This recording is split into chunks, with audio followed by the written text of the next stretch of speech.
everyone, welcome young explorers. I am Diya Sharma and I hope you are all doing fantastically well. Today we are going to solve exercise 2.1. So question number 1 में हमको polynomials identify करना है। अब polynomials क्या होता है? तो देखो हुआ क्या था, अलजेब्रिक एक्सप्रेशंस को बोला गया पॉलिनोमियल्स बनने के लिए। अब अलजेब्रिक एक्सप्रेशंस ने बोला कि मैं पॉलिनोमियल्स तो बन जाऊंगा लेकिन मेरी कुछ कंडीशंस हैं। तो उसके बाद एक ही कंडीशन थी, क्या कंडीशन थी कि जो उसकी पावर होनी चाहिए वो होल नंबर होनी चाहिए। मतलब अगर किसी भी एक्सप्रेशन की पावर होल नंबर होती है तो फिर वो पॉलिनोमियल हो जाएगा, अदरवाइज वो पॉलिनोमियल नहीं होगा। ठीक है, अब होल नंबर क्या होता है? जीरो, और जीरो से आगे जितने भी नंबर्स होते हैं वो सब होल नंबर्स होता है। तो मतलब अगर किसी भी एक्सप्रेशन में हमको पावर होल नंबर देखने के लिए मिल रही है तो फिर वो क्या हो जाएगा? पॉलिनोमियल हो जाएगा। दूसरा इन्होंने बोला है कि पॉलिनोमियल भी सिर्फ और सिर्फ वन वेरिएबल में होना चाहिए। अब फर्स्ट पार्ट में चेक करो, क्या एक ही वेरिएबल है? यहाँ पर भी एक्स है और यहाँ पर भी एक्स है। ठीक है, सो वेरिएबल तो हमारा एक ही है। अब अगर पावर की बात करें तो पावर क्या होनी चाहिए? होल नंबर होनी चाहिए। अब यहाँ पर पावर है 2 और यहाँ पर पावर क्या है? 1 है। ठीक है, सो पावर तो हमारी होल नंबर ही है, तो इसका मतलब ये एक पॉलिनोमियल हो जाएगा। अब सेकंड पार्ट में चेक करो, क्या एक ही वेरिएबल है? यस मैम, वेरिएबल तो एक ही है।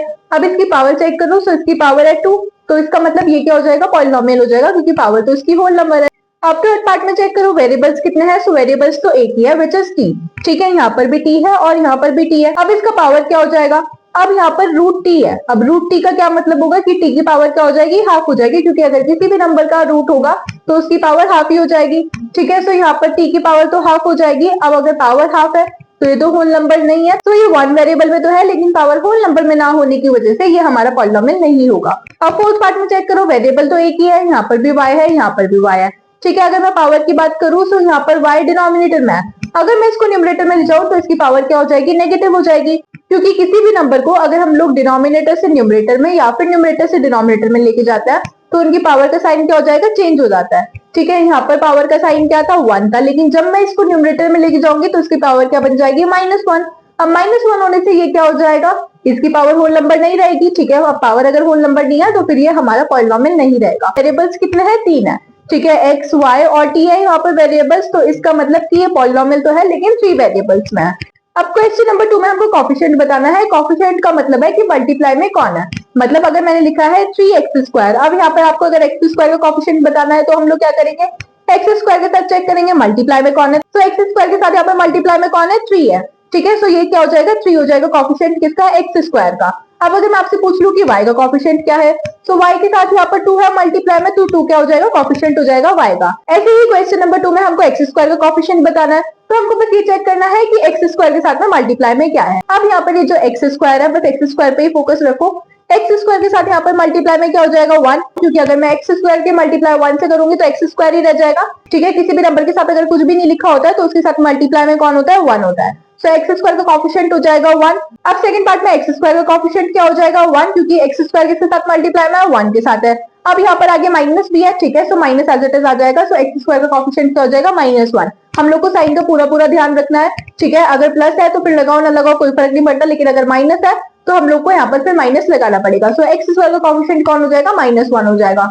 अब थर्ड पार्ट में x² के साथ चेक करो मल्टीप्लाई में कौन है? π/2। ठीक है, π/2 पूरा मल्टीप्लाई में है x² के साथ में, तो यहाँ पर x² का कॉफिशिएंट क्या हो जाएगा? π/2। अच्छा, अगर यहाँ पर होता है x²/2, अब x² का कॉफिशिएंट बता दो। तो x² का कॉफिशिएंट क्या हो जाएगा?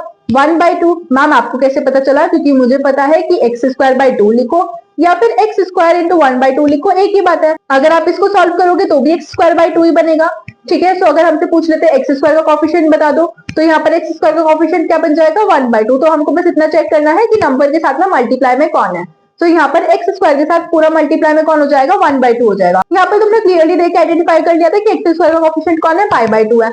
अगर ये लोग लिख देते πx²/2 फिर हम लोग यहाँ पर कंफ्यूज हो जाते हैं। ठीक है, इसलिए कंफ्यूजन ना हो इसलिए मैंने पहले ही आपको क्लियर कर दिया कि यहाँ पर x² का कॉफिशिएंट कौन हो जाएगा? π/2 हो जाएगा, क्योंकि हम लोग πx²/2 लिखे या फिर π/2 × x² लिखे, एक ही बात है। अब फोर्थ पार्ट में बताओ x² का कॉफिशिएंट कौन है? मैम यहाँ पर तो x² है ही नहीं, तो अगर x² नहीं है तो फिर x² का कॉफिशिएंट क्या हो जाएगा? 0 हो जाएगा, क्योंकि अगर मैं 0 × x² इसमें ऐड कर दूं तो फिर कोई फर्क नहीं पड़ता, 0 ही ऐड किया है, और किसी भी नंबर पे अगर 0 ऐड करो तो उस नंबर में कोई फर्क ही नहीं पड़ता।